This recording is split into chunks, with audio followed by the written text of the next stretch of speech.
A month can't go by without an update to the Dream Saga, as the enigmatic creator seems to always get himself into another ridiculous controversy, which is so crazy to think about considering he just plays Minecraft for a living. While in my previous coverage I always pointed out how he seemed to handle the drama poorly, I can luckily say that this time it has changed as he released a massive, concise, and well-scripted video that goes through all of the points made about him to either disprove or provide context for the drama. So today I would like to go through his video to create a bit of an abbreviated synopsis of sorts, with some added insight for those who don't want to watch what is effectively a feature-length long list of receipts. Let's start off today's video in April of 2023, when I released a video that was over an hour long providing context to all of the controversial things in Dream's life. It was my attempt to cover every major drama the Minecraft YouTuber got involved in, but almost immediately it became outdated. That's because almost immediately after uploading it, he called out former collaborator Quackity on Twitter for ignoring him.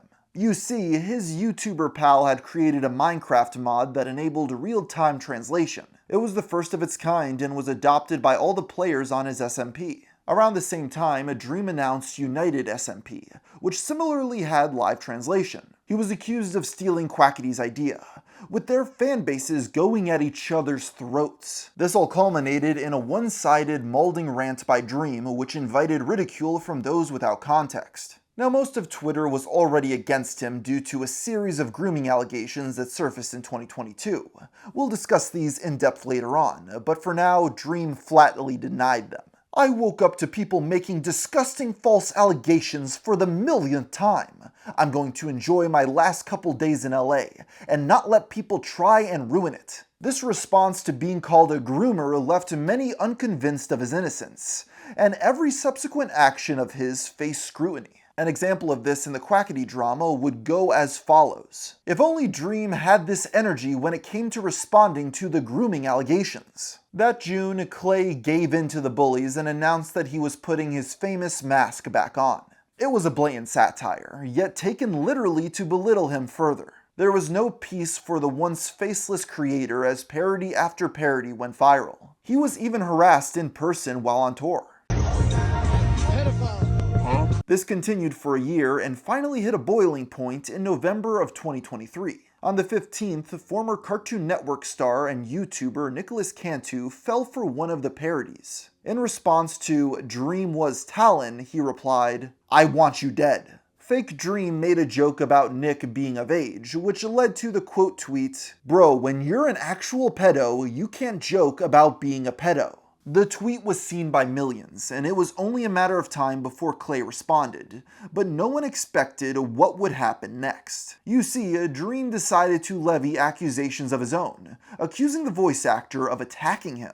"You physically assaulted me, said the N-word and other slurs, and verbally berated an Uber driver saying, 'That's why I am a famous movie star and you're an Uber driver,' when they were just trying to help you not get arrested." Nick responded the next day confirming he slapboxed Dream, calling him a fat predator. He denied using racial slurs that night, but conceded he had been rude. "I was wasted and it wasn't cool, which is why I tipped him a lot of money and have been cutting back on drinking." This was supported by his friend Robbo, who claimed Dream was hit for a good reason. "Hi, I was there. You called a girl I knew a whore and got slapped for it. What is wrong with you?" Both tweets received over 50,000 likes. To dispute this, Dream released two pieces of evidence. The first was an apology Nick sent shortly after it occurred. He apologized for hitting Dream, confessing he'd been drunk and high. The next day, Dream released a 2-hour-long recording of the actual argument. It shows Nick berating an Uber driver and threatening to kill Dream. "So you're the type of person, you're gonna have to bump your fucking head for you to learn. So when somebody who is older than you..." I want to tell you right now, you are Australopithecus Cro-Magnon rock stupid. You're retarded, you're Down syndrome, I don't give a fuck. You do not understand that your literacy level needs to be brought up from the Mariana Trench. When the ants come at me, it'll take 10,000, 100,000 of them to take me down. So that's how minuscule you are to my size, right? My stature of intelligence, character, body, and reverence in the world. Are you Jewish? No, man, because I'm gonna do movies, stand-up comedy, everything, all this shit. Music, whatever the fuck, e-commerce. You don't understand that you're talking to like a Michelangelo of my time. Although this proved Dream's side of events, the public at large didn't care. The vast majority of people excused it as entertaining. The world's most famous Minecrafter had lost so much public favor that most openly celebrated the assault. They praised the Cartoon Network star for a specific moment in which he mocked Dream's infamous mask song to his face. That's what the mask is! I think you're alright, so that's why. The video went viral, receiving 122 million views in just 3 days.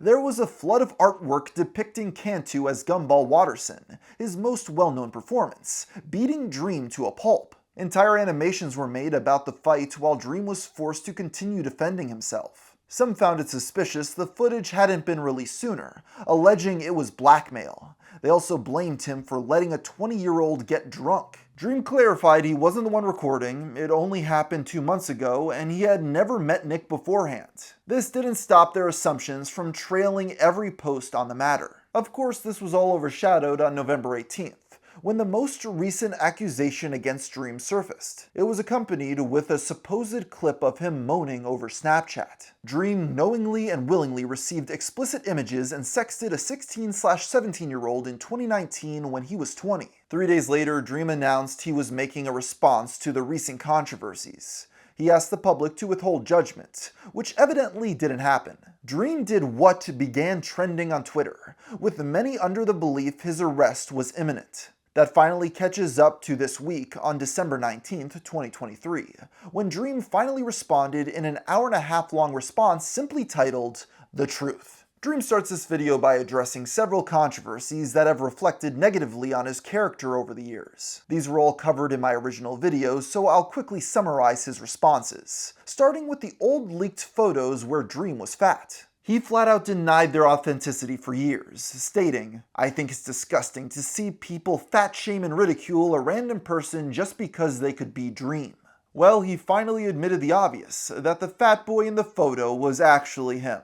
Though many asserted the denial was out of shame, Clay offers a different explanation. While he did lie, it was because he didn't want anyone to ruin his face reveal, leading to him deny anything that could have helped people find the truth before he was ready to come out. Clay then reflects on his cheated speedrun, reiterating it was an honest mistake. He admits fault and does take accountability for how it was handled. He talks about how he donated $50,000 to the speedrunning community, and apologized to all of the mods. He also released his emails to the astrophysicist for good measure. Next, Dream talks about the Manatreed fallout. In the summer of 2021, a mysterious account began circulating in the SMP fanbase. Dream followed a newly created profile named Manatreed on several platforms. As it turns out, this was an old friend of Clay named Ollie. Ollie was going through a difficult time, so Clay decided to help him out. He invited him to his SMP to start off a promising new career. Manatreed quickly soared to over 450,000 followers,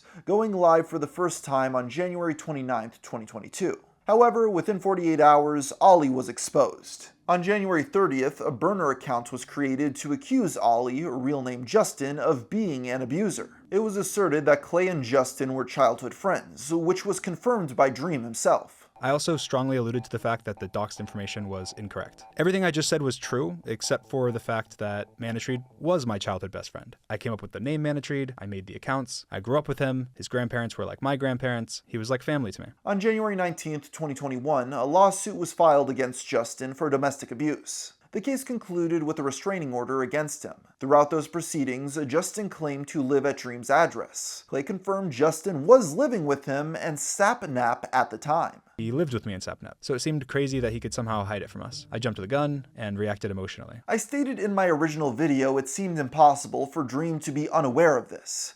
Part of this was due to Manatreed's identity being kept secret, but Clay argued it was necessary to protect his own identity. Not only that, but Justin apparently lied to them, claiming he got in trouble for cannabis-related reasons. This altercation would have taken place around a year before he moved in with us, and I had no knowledge of it. People thought that domestic violence took place when he lived with us because my address was on a court document of his, but that was far after when he was on probation and had to tell the court where he currently lived. He also lied to us and told us that he was on probation for smoking weed in order to not have us question anything suspicious related to it. At the time, Justin publicly denied this was him. To people saying they can't just take my word, I don't even know what to say. I'm not even being accused. A guy with a random name, date of birth, and location is being said to be me because our chins look similar? Dream eventually confronted him after learning it was rooted in truth. He gives a recount of Justin's side of events. After I confronted Manatreed in real life, he claimed that he wasn't an abuser, that he had just had an altercation with another guy, and that his ex-girlfriend got in the middle of it. He claimed that he never hit her, that he had just caught her cheating and was fighting the guy that she was cheating with, that the cops got called, and that he got arrested. Dream also shows a message where he questions Justin for lying, having been told it was a ticket. Now, because he had already lied, Clay couldn't take Justin at his word. He ended up reaching out to his ex, who told him that she'd rather stay out of it. This was enough for Dream to remove him from the SMP, announcing a decision on February 1st, 2022. Unfortunately, this wasn't a cut and dry situation. This was one of my childhood best friends that had always treated me with kindness and had lied to me in SACNet. And unfortunately, due to all of this, I have no contact with him and lost someone that was like family to me. After explaining this story, he also acknowledges it was a mistake to call his fans kittens. He says he didn't mean it that way, even if the internet doesn't believe him. But otherwise, let's just skip forward to the real allegations. The first accuser he addresses is Anastasia, who came forward in October of 2022. It came right off the back of his official face reveal. The YouTuber trending right now already face revealed to me years ago. He was flirting with me when I was a minor through his personal Snap, number, and Twitter. It quickly gained traction as Anna created a thread outlining her claims and evidence. According to her account, Dream first messaged her on Twitter knowing she was underage. Anna was 17 and Clay was 20. Their conversation moved to Snapchat in March of 2020 before he gave her his phone number. She provides several screenshots of alleged interactions. The first was an early conversation on Twitter. 18 soon. Should I drop out again? LMAO. I tried it once for 6 months. Turns out it's illegal. LMAO. The next were alleged texts littered with heart eye emojis and flirtatious remarks. Anna claimed to have been shown and invited to his house. This and a screenshot of the text, "in your contacts," under his name on TikTok brought many to her side. Perhaps it was too much attention, as a week later her account went private. Clay admits he spoke with Anna on Twitter, but denied the rest of her accusations. I didn't have any inappropriate contact with this person. I didn't have any sexual contact with this person. I hardly even remember who this person is at all. The only messages he could find were friendly Twitter DMs, where he mentions she was 18 in her bio. He then points out she contradicted this in a subsequent message. And the only messages I could even find with this person were friendly Twitter DMs, and even in those Twitter DMs, I mentioned that they had 18 in their bio, which they contradict. Interestingly, this DM is also seen in one of the screenshots Anna showed in her thread. Dream dismisses the idea he revealed his face to them, stating it was an obvious lie. He argues the text messages are fake and that the TikTok screenshot proved it, as it was linked to a Google Voice number. This proves the text couldn't have been from the number, as they clearly have iMessage. Finally, Dream clarifies that sometime in early 2020 he stopped running his public Snapchat. An exact month is never given in the video. Again, she never claimed any sexual misconduct. She never claimed anything related to nudity or sexting. This was also in early 2020, and she had 18 in her bio. With everything and all the inconsistencies, wasn't taken that seriously. But it's still worth noting, because people still somehow say this is one of 3 victims of mine. Next up, a woman by the name of Amanda spoke out soon after the first accuser on October 14th, 2022. She claimed Dream messaged her inappropriately when she was underage. They met over Instagram on September 23rd, 2020, when she was apparently only 16. Amanda sent a message expressing her fanaticism. Dream responded and they began having small conversations. In 2021, she barely messaged him at all as she had a boyfriend. They broke up in January of 2022, a month before Amanda turned 18. Her and Dream had their first real conversation about music on January 14th. And he gave her his private Snapchat.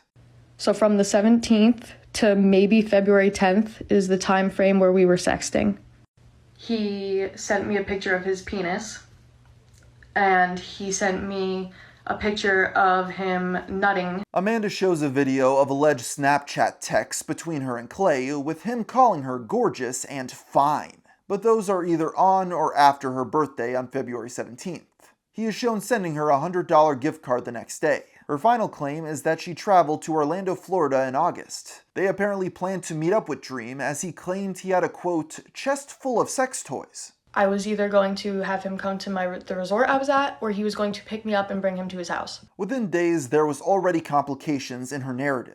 A document was created to transcribe every message shown in her videos. It revealed their chat to be extremely dry, with many questioning how it constituted grooming. Not only that, but they were able to prove she deleted messages. Regardless, Amanda appeared adamant of pursuing legal action and claimed that she filed a police report. Dream begins his response by going through all of their Instagram messages, confirming their authenticity. He gives insight to his perspective, explaining that back in 2020 he had a much smaller audience. Because of this, it made more sense to interact with fans, though a consequence of this was that he could never close DMs with her. Well, Instagram has a really stupid feature that makes it so that once you've replied to someone's DMs once, you can't remove their ability to personally message you, unless you block them. You cannot be following them, you can delete them from your inbox, they can still message you and pop up in your notifications. Through this, he was able to show he closed their DMs several times, with the earliest messages on his side dated to December 2021.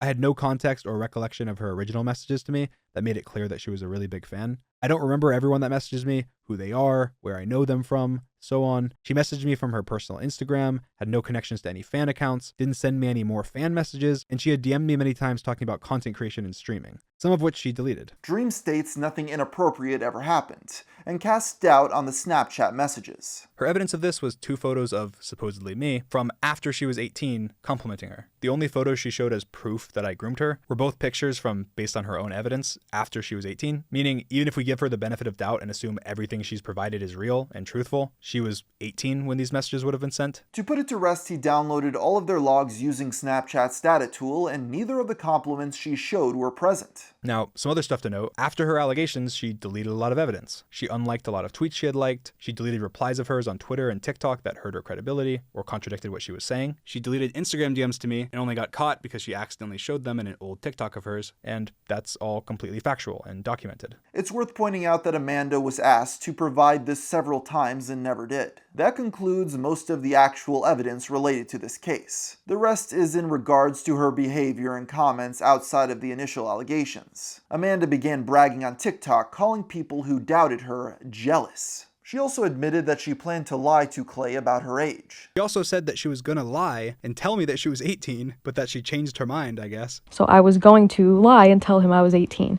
She said she would provide proof of the fact that she told me she was 17 and that I still sexted her tomorrow. But I didn't, and that proof will come out tomorrow. And guess what? She never posted proof, because this never happened. As for the claim that she went to law enforcement, there was no record of that either in any jurisdiction. His response to Amanda ends with him criticizing her for harming real victims and affirming he was going to be taking legal action. Amanda, you are hurting actual victims. You are diminishing the very real trauma that victims of grooming and abuse have gone through. You are making it harder for real victims of abuse to come forward. Continuing on in chronological order, Dream addresses Nicholas Cantu. And I think I can just flat out say that the Gumball voice actor was not forthcoming about his experience with Dream. The child star was inebriated on his own accord and lashed out at the Uber driver and Dream for no reason. After I shared my experiences with him, he denied everything. He DM'd me saying I was lying, saying that if there wasn't video proof, it's all lies. He tweeted denying it all, which he deleted. And then he tweeted lying more about the situation, but also admitting to some stuff while underplaying it. Finally, he shows that Nick lied about tipping the Uber driver, even getting an interview with him himself. Did he ever tip you anything?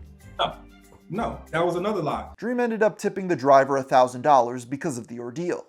Nick went silent when the text was shared and deleted all his tweets. At the end of the day, the Twitter drama between the two was so over the top that people just played along with it, disinterested in the truth because it was funnier to let it get as convoluted as possible. Moving on, Dream finally discusses the third and most recent set of grooming accusations. It all started on November 18th when an account was created called Burner22. They accused Dream of sexting a 16 or 17-year-old named Jamie in 2019 when he was 20. Dream has a history of being inappropriate with minors going back years. This man is a groomer. Their evidence is a conversation between Anon and a user named Chia Seeds. It is dated April 29, 2020. The excerpt begins with Chia stating, "He never sent me anything either, so I doubt he sent your friend stuff." Discord Anon says he was shown videos and pictures. Discord Anon then sends a screenshot dated August 31st, 2019.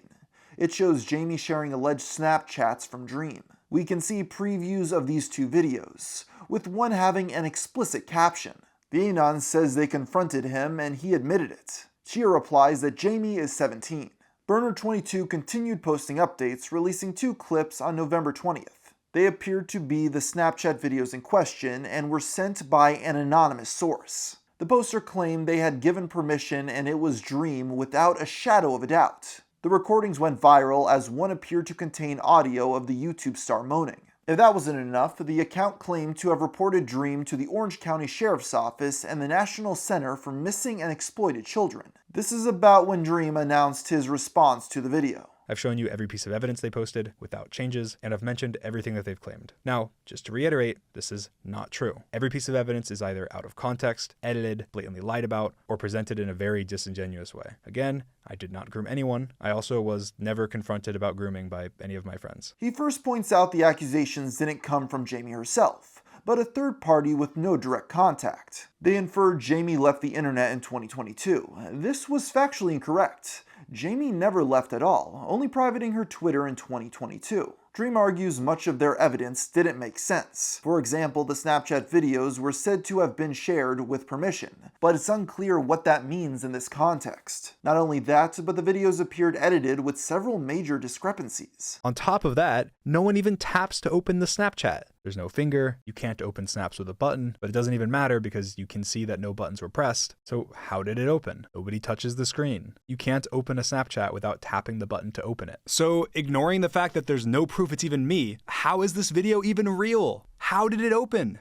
The video doesn't even make sense. People have also pointed out that frames are missing, and that the normal Snapchat animation doesn't play at all. However, most damning is the fact that no one involved supported Burner's narrative.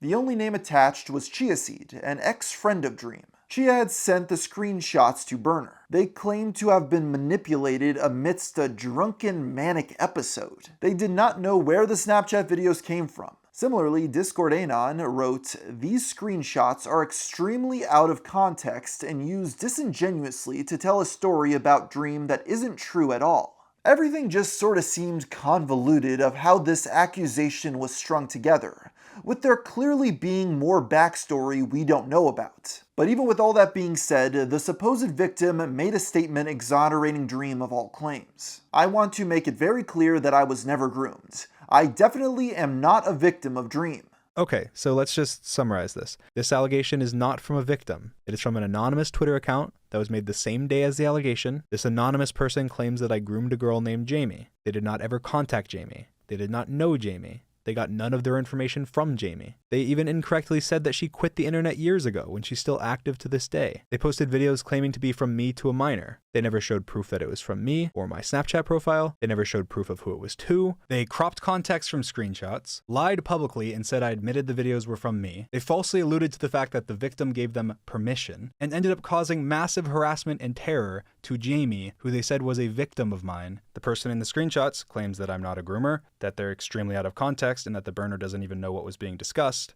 So with that, I think it's very fair to say that Dream was able to debunk this accusation. And with the most serious of the accusations being concisely debunked by the masked Minecrafter, all we could do was sit back and see if any fallout would occur in the subsequent days. Dream's video released on December 19th, receiving 4 million views in the first day. It was quite controversial, with "I hate Dream" trending in response. This was reflected on Twitter, with the mob overwhelmingly against him. They were critical of him for running ads on such a serious subject matter, but this only proved that they didn't watch the first 2 minutes of the video. Monetization on this video is on, but every dollar will go to a charity that's linked in the description. I mean it with no exaggeration when I say most of the backlash against his response are from people who didn't bother watching it. They accused him of faking evidence because the statements were on Pastebin. That's ignoring the fact that one of the individuals read their statement out loud in the video. Dream predicted this and addressed it preemptively, which is present in their own screenshot. Unlike an anonymous burner account, I have very direct and very public accountability, and cannot just claim people said things they didn't without consequences. One part of the upload I didn't mention is when Dream shows how easy it is to fake evidence. He doctored screenshots of XQC and Pokimane for his point. Many began to post these as if it were real, leading some to genuinely fall for the bait. Others used it as proof that Dream couldn't be trusted. Now many assume the reception on Twitter reflected general sentiment. Tweets like this claim the video received over 170,000 dislikes. But that wasn't the case. Dream shared analytics showing it at only 30,000 downvotes, a 90.3% positive ratio. The supposed dislike bomb came from a third-party extension that in this case was completely off. With all that said, there were a few significant revelations related to the allegations, with a bit more substance. The day Dream's video was supposed to go live, a document titled "Dream Did This" was published. It attempted to find hard evidence to prove Jamie's victimhood, beyond a reasonable doubt. The document went viral, amassing 80,000 likes. Dream delayed his response by a day to acknowledge this, pointing out the very first line was a lie. As I was literally about to post this video, another burner thread by a different burner was made about Jamie, claiming 24 pages of evidence that I groomed her. And the very first line of their document, the Twitter account Burner22 recently provided a screenshot of a Twitter DM conversation between them and someone by the name of Jamie. This is massively incorrect, a lie, and never happened, as you now know. The burner account was not any of the people in any of the messages, never spoke with Jamie, and the actual person in these messages has made a statement in this video debunking this, as well as Jamie. And this is the first line of their 24 pages. Their proof was all to show that I knew Jamie, followed Jamie, and that Jamie was a minor. All things that they didn't need to stalk her to do. Maybe let victims speak instead of digging into their lives. They even claimed the discredited Snapchat video was extraordinarily hard to fake in 2019. Though this line has since been removed. Interestingly, the document is able to prove Jamie was once part of Minecraft YouTube Twitter. They also found several tweets where Jamie said she was underage publicly in 2019. Dream's account is that they met in July after he posted his first upload. Their earliest known interaction is from August 29, 2019. A month later, she replied to various threads complimenting Dream's voice and laugh. Dream can be seen liking one of these tweets. On September 3rd, she posted a screenshot of his profile which showed he followed her. He had 135,000 subs by then, which means they had met right before he started taking off. The document also discusses Dream's initial response to the allegations, which gives background to chia seeds. It's worth emphasizing that they were unable to show definitively that Dream lied in any of his responses. Burner22 made several statements after the video, claiming Dream cited a very unreliable person. Their next post outed the Discord Anon as a person named Sam. And no, not the same Sam that dated Dream. Sam reached out on November 20th, claiming to have all of her DMs with Jamie. She asked for anonymity before sending the Snapchat videos. When Dream announced his response, Sam asked the burner to hold off. Their last exchange was on December 17th when Sam revealed she made a statement for Dream. To be candid and not catch you off guard, I made a statement for Dream's video for a number of reasons. Partially to take blame off of Nat, but mostly because after speaking to Jamie and hearing what she has to say, the amount of stress this has put on her is entirely unfair and she feels very exposed and gross to her friends and family. This has unfortunately affected Jamie a lot and she is ultimately the most important person involved in this. The decision to reveal Sam's identity was controversial, though the burner justified their decision. They accused Sam of misleading them or lying in Dream's new video. Either this person lied to us about the allegations being true, sent us fake proof, and then gave us permission to post it for whatever reason, or they lied in Dream's response video about the allegations being false and the allegations are true. One way or another, this person lied and deceived people. Sam made a statement in response. I didn't intentionally mislead anyone, and I'm sorry for doing so. I gave them the video and Jamie's Snapchat in hopes that they would contact her for further clarification. They did not. After speaking to Dream, getting clarity on the situation, and hearing what Jamie had to say, I obviously regretted my choice and realized there were many misunderstandings, including my false perception of Dream at the time. Any messages sent to them after was to protect myself from thinking they would attack me when his video came out. I did not lie at all in Dream's video. Her account has since been deactivated. On December 21st, Burner22 also left, never issuing a retraction or apology. Finally, people started spreading a screenshot that claimed to show Amanda admitting she lied about everything. But as far as I can tell, there is no proof to its legitimacy. And with all of that, it seems that the controversy around Dream might finally be done. But that leads me to wonder why all of these accusations have spread around this one YouTuber in the first place. The best I can come up with is that I think the truth lies in the fact that while on one hand Dream has tried to keep a mysterious aura around him, he also built up a parasocial relationship with his audience and a big network he chatted to on social media. In hindsight, this was a recipe for disaster, as his ample amount of conversations gave people tons of material to build a case against him, while he would often remain vague or wishy-washy in his responses. Eventually, this snowballed to the point of him not being able to keep up with the accusations as it became a meme to cancel Dream. I think this response video he made was the right move because for the first time, Dream came off as a real human being with a well thought out message. The days of him arguing on Twitter and making rambling twitlongers should hopefully be behind him as he gets back to making Minecraft content. It seems that he didn't lose any subscribers following his most recent upload, so if he can just get back to work, I think his career will be fine.